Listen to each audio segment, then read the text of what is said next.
Hello, my name is Alexis and I'm working on developing a solution to ocean acidification using the excess CO2 that we release through power plants.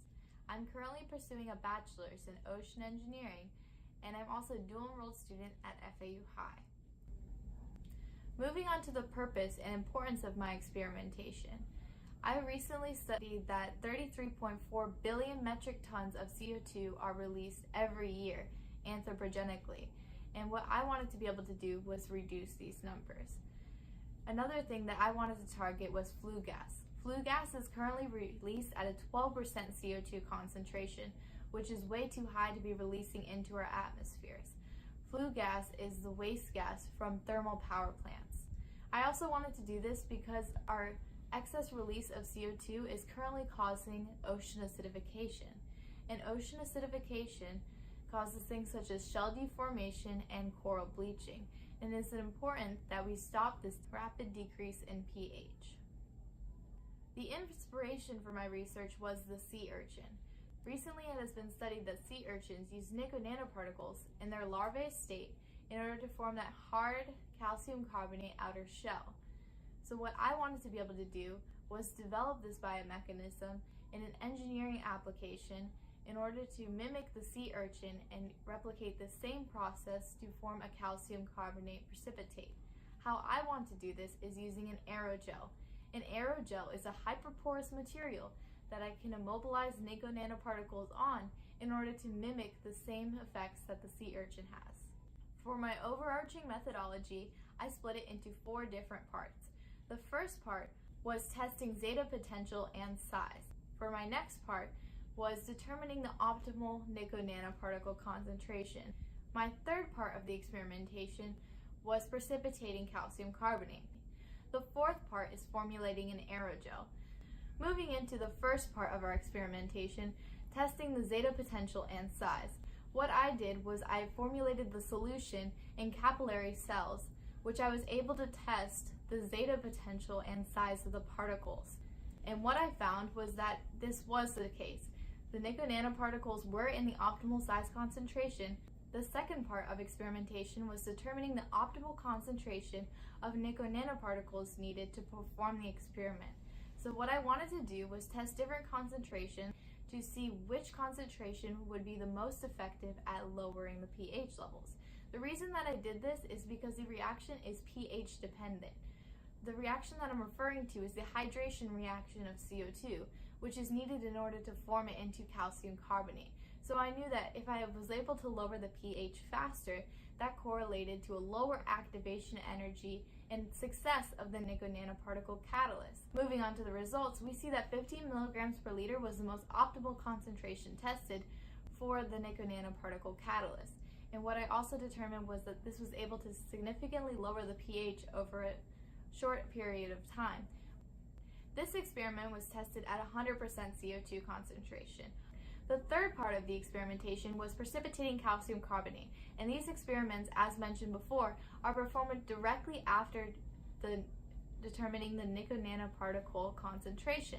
So once I had 15 milligrams per liter, I would perform the same test and hydrate the CO2, and then after this, I was able to precipitate calcium carbonate.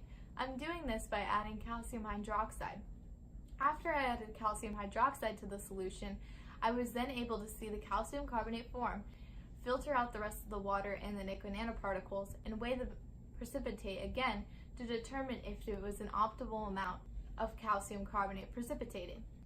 From my results, I determined that after adding 1 gram of calcium hydroxide to the solution, approximately 1 gram of calcium carbonate was able to be produced. For my fourth experiment, I focused on formulating an aerogel. At the diagram at the top, you can see the sol gel process that I used in order to develop this aerogel. The sol gel process involves taking a precursor and a catalyst and adding this in order to form the gel base. And what I needed to do was add nickel nanoparticles in the sol gel process because they cannot be added afterwards, which is why I had to develop my own method for creating the aerogel.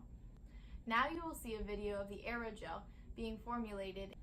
This result correlates to nickel nanoparticle aerogels being used as a promising catalyst for the hydration reaction of CO2. The research application is taking flue gas into a water tank. This water tank will then be bubbled with the nickel nanoparticle aerogel inside. What this does is, now that we're hydrating that CO2 that's in that flue gas, we're able to perform the reaction. After the CO2 has been hydrated, we're then adding calcium hydroxide, which can be seen in the next step of the diagram. This calcium hydroxide helps us form our calcium carbonate base. Once we have our calcium carbonate base in the bottom of our tank, we are able to separate that solution and use it in the ocean. In the ocean, we can identify at-risk locations with pH values that are too low or inhospitable, or areas where coral bleaching has taken effect, add the calcium carbonate precipitate, and form stable ocean water. Specifically, what this can be able to do is, now that we have the CO2 in the calcium carbonate form, we can evaporate the rest of the water in the tank and then pump it back into the flue gas system as mostly water vapor. The diagram to our left documents the specific steps that would need to be taken in order to develop this application, as well as the diagram on the right is more visual, and we're able to see what specifically is occurring during this process. The successful formation of an aerogel means that we're able to use this application on a wider scale. In summary, the conclusion showed us that using a nickel nanoparticle aerogel by mimicking a sea urchin is an effective method to reduce CO2 emissions and neutralize ocean acidity.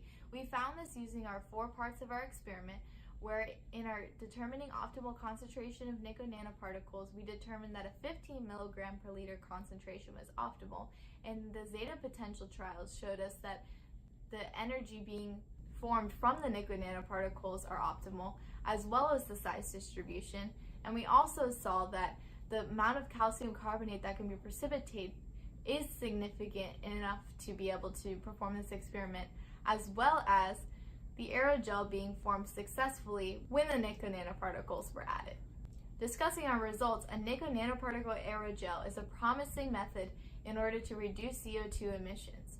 What this also does is it becomes more economically feasible than using carbon anhydrase. Carbon anhydrase is the most effective method at the moment for reducing CO2 emissions, but the problem is it isn't reusable, which means that it needs to be produced multiple times. The effectiveness of using a nickel nanoparticle catalyst means that this can be reused multiple times because of nickel's magnetic properties, as well as it acting as an inorganic catalyst. I would like to acknowledge my 2 faculty mentors, Dr. Peng Yi and Dr. Mike Kim, for providing valuable resources in conducting this research. Thank you.